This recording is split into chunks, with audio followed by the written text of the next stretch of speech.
नमस्कार। आज हम जगन्नाथ यात्रा के महत्व एवं इतिहास के बारे में चर्चा करेंगे। हिंदू धर्म के समस्त त्योहारों में जगन्नाथ रथ यात्रा का विशेष महत्व है, क्योंकि वर्ष में एक ही बार ऐसा अवसर आता है जहां भगवान स्वयं भक्तों के बीच आकर उनको आशीर्वाद प्रदान करते हैं और इसकी कृतज्ञता स्वरूप भक्तगण उनके रथ के पहियों को खींचकर भगवान को आने के लिए धन्यवाद देते हैं। भारत देश के उड़ीसा राज्य के तटवर्तीय शहर पुरी में भगवान जगन्नाथ का विशाल मंदिर है। जगन्नाथ मंदिर को हिंदू धर्म में 4 धाम में से एक माना गया है।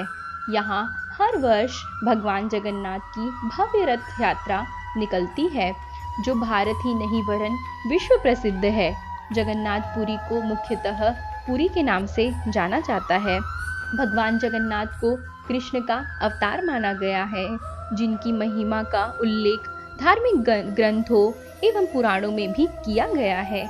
ऐसा माना जाता है कि जगन्नाथ रथ यात्रा में भगवान श्री कृष्ण और उनके भाई बलराम और बहन सुभद्रा का रथ होता है। जो इस रथ यात्रा में शामिल होकर रथ को खींचते हैं, उन्हें 100 यज्ञ के बराबर पुण्य लाभ मिलता है एवं रथ को खींचने के लिए श्रद्धालुओं का भारी तांता लगता है। जगन्नाथ यात्रा हिंदू पंचांग के आषाढ़ मास के शुक्ल पक्ष की द्वितीया तिथि को निकाली जाती है। हिंदू धर्म में जगन्नाथ रथ यात्रा का एक बहुत बड़ा महत्व है। मान्यताओं के अनुसार रथ यात्रा को निकालकर भगवान जगन्नाथ को प्रसिद्ध गुंडिचा मंदिर पहुंचाया जाता है। यहाँ भगवान आराम करते हैं। गुंडिचा माता मंदिर में भारी तैयारी की जाती है एवं मंदिर की सफाई के लिए इंद्रधुमन सरोवर से जल लाया जाता है। यात्रा का सबसे बड़ा महत्व यही है कि यह पूरे भारतवर्ष में एक पर्व की तरह मनाया जाता है। 4 धाम में से एक धाम जगन्नाथ मंदिर को माना गया है, इसलिए जीवन में एक बार इस यात्रा में शामिल होने का शास्त्रों में भी उल्लेख है। जगन्नाथ रथ यात्रा में सबसे आगे भगवान बलराम का रथ रहता है, बीच में भगवान की बहन सुभद्रा का एवं अंत में भगवान जगन्नाथ का रथ रहता है। इस यात्रा में जो भी सच्चे भाव से शामिल होता है, उसकी मनोकामना पूरी होकर उसे मोक्ष की प्राप्ति होती है। आइए अब हम जगन्नाथ रथ यात्रा का इतिहास के बारे में चर्चा करेंगे।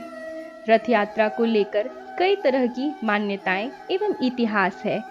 बताया जाता है कि एक दिन भगवान जगन्नाथ की बहन सुभद्रा ने नगर देखने की चाह रखते हुए भगवान से द्वारका के दर्शन कराने की प्रार्थना की थी। तब भगवान जगन्नाथ ने अपनी बहन को रथ में बिठाकर नगर का भ्रमण करवाया, जिसके बाद से यहाँ हर वर्ष जगन्नाथ रथ यात्रा निकाली जाती है। इस रथ यात्रा में भगवान बलराम, सुभद्रा व जगन्नाथ की प्रतिमाएं रखी जाती है। उन्हें नगर भ्रमण कराया जाता है। यात्रा के तीनों रथ लकड़ी के बने होते हैं, जिन्हें श्रद्धालु खींचकर चलाते हैं। भगवान जगन्नाथ के रथ में 16 पहिए, भाई बलराम के रथ में 14 व बहन सुभद्रा के रथ में 12 पहिए लगे होते हैं।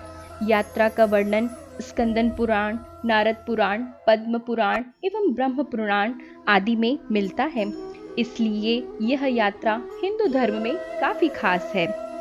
आइए अब हम रथ यात्रा की पूजा विधि के बारे में चर्चा करेंगे। भगवान जगन्नाथ, बलराम व सुभद्रा के चित्र या मूर्ति की स्थापना करें, उसको फूलों से सजाएं, पीले वस्त्र धारण करके भगवान जगन्नाथ की पूजन करें, उनके समक्ष घी का दीपक जलाएं, उनको चंदन लगाएं, विभिन्न भोग, प्रसाद और तुलसी दल अर्पित करें। इसके बाद गजेंद्र मोक्ष का पाठ करें या गीता के 11वें अध्याय का पाठ करें। भोग प्रसाद खुद भी खाएं और दूसरों को भी खिलाएं। कहा जाता है, जो कोई भी इस प्रसाद को खाता है, उसकी सारी बाधाओं का नाश हो जाता है। तो आज हमने रथ यात्रा के संदर्भ में चर्चा की। अगले वीडियो में मैं इसी तरह कुछ नए विषयों के साथ आपके सामने प्रस्तुत होंगी। धन्यवाद।